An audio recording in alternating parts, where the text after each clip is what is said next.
You're right, mate. How you doing? And today I am going to be looking through my Premier League game week 5 predictions and seeing how well I did. Liverpool versus Everton. This game annoyed me, This game was so infuriating. I was thinking, oh, it's a derby, Merseyside derby, anything can happen. Liverpool haven't looked too good this season. They've had a lot of mistakes, a lot of, dodgy games, but they scored straight away. Gravenberch, very nice, well taken goal. And then Ekitike made it 2, and I'm thinking, Everton's won it, whatever. Everton's lost it even, Everton ain't going to do anything from it. And then Everton made it 2-1, and I was very, very happy. And then I was hate watching. I was like, please, please get an equaliser, make it 2-all, make it 2-all. But they couldn't, and Liverpool won 2-1, and now they have 5 wins out of 5. It's not the best as an Arsenal fan. But looking at my predictions, I predicted it would be a 2-0 Liverpool win, where it was actually a 2-1 win. Nearly got it right, but Everton couldn't get a job done, annoyingly, and yeah, unfortunate hate watch. Burnley versus Nottingham Forest. Okay, this game was actually really entertaining. Literally, I think it was like 100 seconds in, like 2 minutes in, something like that. A minute and a half, 2 minutes in. We had a goal from Nottingham Forest, a beautiful goal as well, very, very well taken. And then they were 1-0 up. And, from then, Burnley equalised. And maybe the defender could have got it off the line, but he wasn't able to. It was tricky. It came at him awkwardly. Then it's 1-1. But after that, both teams had a chance to win the game. Both teams played well. Forest probably had a few more chances than Burnley, but they definitely both had chances to get winners. Both keepers played well. And it was a very entertaining game, especially for neutrals. But looking at my predictions, I did get the prediction wrong. I predicted it to be a 1-0 Burnley win, and it was a 1-1 draw. Very good point for Burnley, though. Brighton versus Tottenham. Okay, in this game, it was very entertaining as well. Fair played to both teams. First, Brighton, they went 1-0 up. A beautifully well taken goal from Mente, just around the keeper. You love to see it. And then we had an absolute screamer to make Brighton go up 2-0. So fair play to them. And then Tottenham, lucky.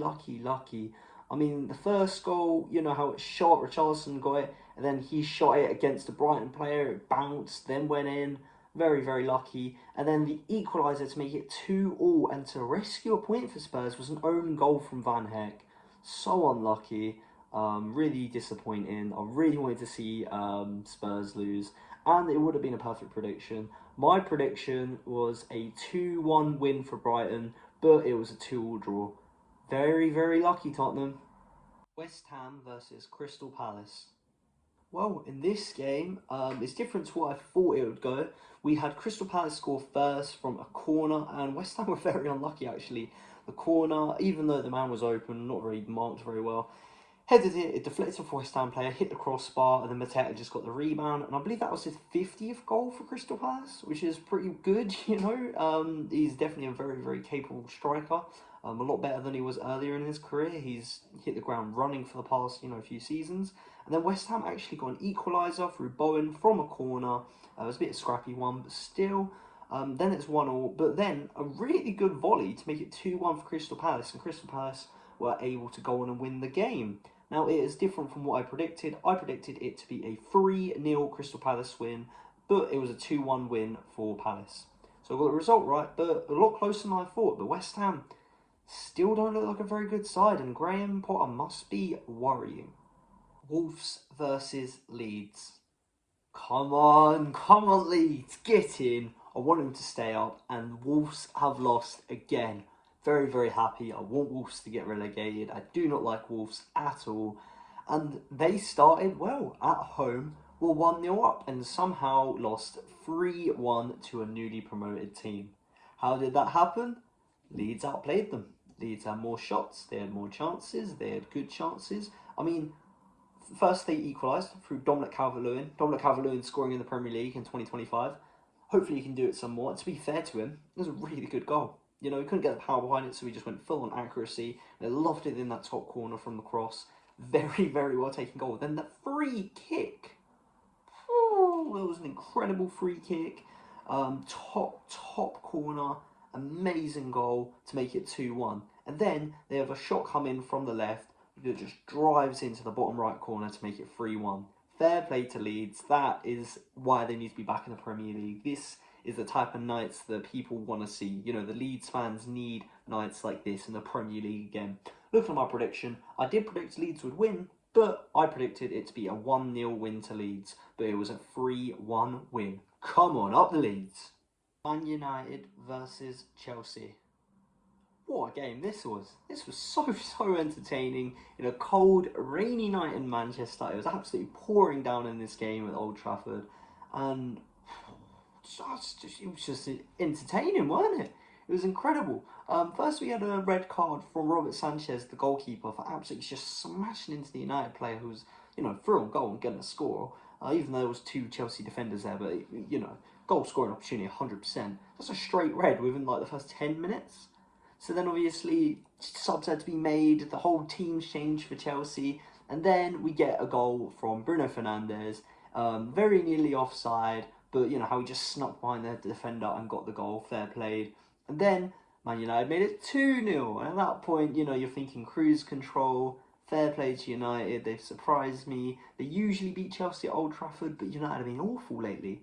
And then Casemiro is already on a yellow, he gets himself sent off. So there's a red card per team, both on the same amount of players. And then it takes Chelsea so long to score, but in the 80th minute they do score, make it 2-1. But they didn't have enough to get back into the game. What an entertaining game. Genuinely very entertaining. Looking at my predictions, I got it horrifically wrong. I predicted it to be a 2-0 win for Chelsea, but it was a 2-1 loss. Fair play to United, you proved me wrong. Brentford versus Fulham.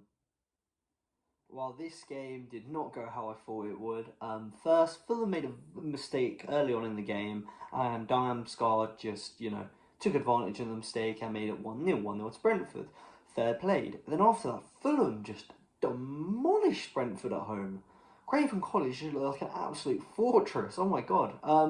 It was just chance after chance after chance after chance. First they equalised, making it 1-1. Then it's 2-1 for a very good goal actually. And then they make it 3-1 for a Brentford own goal. And genuinely, it could have been 4-1. Munoz had an incredible goal, but it was disallowed for a VAR. But yeah, as soon as they went 1-0 down, and it was through their own fault, it weren't through Brentford playing well, they just switched on and went, yeah, we're not going to have that. And yeah, 3-1 win. Looking at my prediction, I predicted a 2-1 win for Brentford. So I've got it horrifically wrong, as it was a 3-1 loss. Fair play to Fulham, they smashed them. Sunderland versus Aston Villa. This game, wow, Aston Villa's form continues to be poor, but they finally got a goal. Finally they've scored. It only took them 5 game weeks to get a goal. They actually scored first, a very good goal from Matty Cash.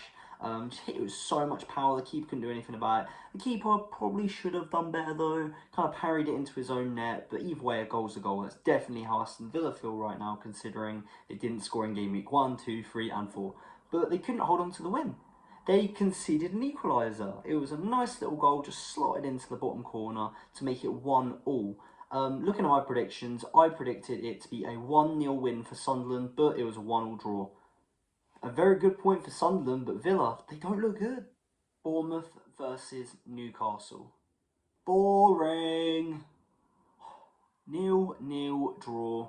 I did actually predict a draw. I predicted it would be a 1-1 draw, but it was only a 0-0 draw. I thought there would be goals in this game. I said it could have been 2 or 3-3. Just boring. Arsenal versus Manchester City. Oh, this game annoyed me. This game absolutely infuriated me. I don't think the lineup was right. I don't think we made the right substitutes. I think Arteta hasn't gone with the right system. I think we played decent, but we were just boring. We didn't do much in the first half. Haaland scored. Maybe Saliba shouldn't have gone straight back in. He's just come back from injury. But yeah, it was unfortunate, Haaland scoring. And then, we spent forever to get Martinelli on. For some reason we subbed off Madueke, who was probably our best player in the first half. Everything that could have gone wrong went wrong. I was absolutely furious with this game. And I definitely got the prediction wrong. But I'm very happy with Martinelli. Thank you, Martinelli. You're an absolute legend. I love you, Martinelli. We love you, Martinelli. Super sub. We absolutely adore you. Looking at my prediction, I predicted it would be a 3-0 Arsenal win, but it was a 1-1 draw. Not good enough. Okay, mate, so let's see how well I actually did in my predictions. I did terribly. I didn't do well at all. I only got 4 out of 10 of the results right, and I got a big 0 out of 10 perfect scores. Definitely not good predictions, but I hope it was a good video. I really hope you enjoyed it. If you did, please like and subscribe, and I'll see you in the next video in a bit, mate.